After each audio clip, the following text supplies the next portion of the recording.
All right, good evening. Every week, Americans across the nation put out their trash cans there on the side of the curb, wait for the trash man to come by, the recycle man, the green waste truck. And I'm Connor Knowles, and today I'd like to talk to you about those cans and recycling. As a community, we recycle.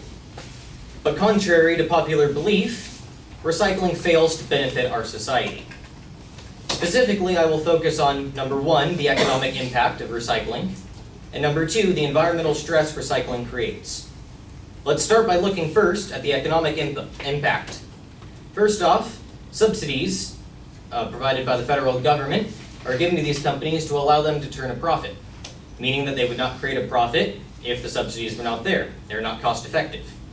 According to Lurton Blassingame and his Journal on Sustainable Cities, in the last 2 decades, Congress passed over 40 anti-pollution laws, and industry and government together have spent nearly $1 trillion on pollution control. If you need external money to create these companies, you're clearly not being cost effective. As John Tierney, a journalist for the New York Times, states, a wide variety of tax breaks and subsidies have pushed the national rate of recycling up to 25%, an expensive achievement since the programs lose money.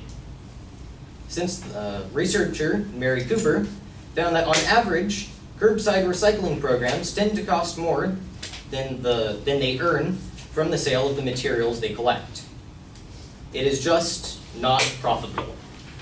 Even with the subsidies that the government gives to these companies, it is still cheaper to move our trash to landfills. You can argue that it's cheaper in the long run to recycle rather than to process new materials out of raw material, but you still have to process the recycled goods, and you still have to transport the recycled goods. Daniel Schneider of Waste Management and Research stated that society's demands for new materials cannot be met by the supply of secondary materials. We are raising a growing population, and our demands for new materials will always be rising. There's also a loss of energy and material in the processing of these recycled materials.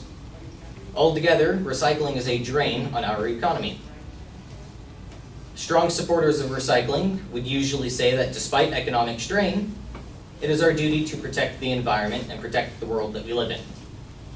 This leads me to my second point, that recycling is ineffective in helping the environment. Many people like to point to paper and paper industries as a big culprit that hurts the environment and ruins our forests. But in fact, according to the USDA Forest Service, 4 million trees are planted daily in the United States.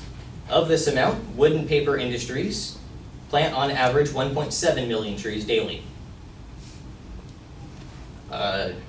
Annual net growth of U.S. forests is 36% higher than that of the volume of the tree removal. Recycling increases energy use in cleaning, shipping, storing, and processing goods. According to J. Winston Porter, the former EPA assistant administrator, if you have to drive trucks out in the countryside to pick up the cans, the air pollution created by the trucks outweighs the pollution saved. Putting trash in landfills does also use curbside transportation. However, instead of using energy for processing landfills, the landfills can provide LFG, landfill gas. This landfill gas can then be burned and created into energy. The EPA also estimates that approximately 440 additional landfills could turn their gas into energy, producing enough electricity to power nearly 530,000 homes. Businesses are also realizing the cost savings associated with using LFG as a replacement for fossil fuels, such as natural gas. Recycling sets out to help the environment. However, in our current system, recycling is too costly and too harmful to the environment to be a viable support to our society.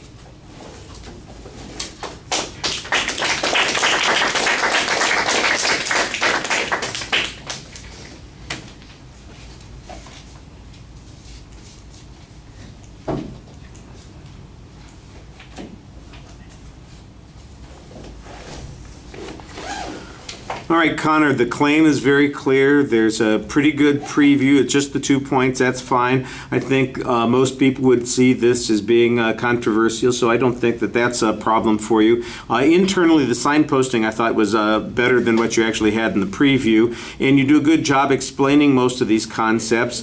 I frequently heard evidence being cited on each of the points that you had. I do think on the second point that you go off on a couple of tangents because there are some rebuttal issues built into those ideas, but ultimately they work their way back to supporting the point that you're talking about. And as I said before, there's pretty good consistency in your citation of evidence on those points. And I thought you had a clear summary at the end of the speech as well. All right, thank you.